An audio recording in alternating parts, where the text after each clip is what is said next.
তেলৰ ভিৰ লাগিবই, কাৰণ অন্য জেগাৰ পৰা আহি তিতাবৰৰ সৰু চহৰ এখনত যিখিনি তেল ডিপু আছে, সেই তেল ডিপুত তিতাবৰৰ মানুহৰ কাৰণে পৰ্যাপ্ত তেল আছে।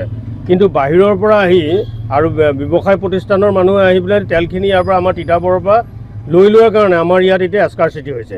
গতিকে এই কথাবিলাক অলপ চৰকাৰে চাব লাগে আৰু পৰ্যাপ্ত পৰিমাণৰ যিটুকুৰা জেগাৰ কাৰণে তেল দৰকাৰ হয় সেই তেলটো দিবলৈ আমি অনুৰোধ জনাইছোঁ। আৰু গতিকে বাহিৰৰ পৰা যিসকল মানুহ আহি ইয়াত তেল ল'বলৈ আহিছে তেখেতসকলক নিয়ন্ত্ৰণ কৰিবলৈ আমি অনুৰোধ জনাইছোঁ। যথেষ্ট ভিৰ হৈছে, তেল দিব পৰা নাই আজিলৈকে।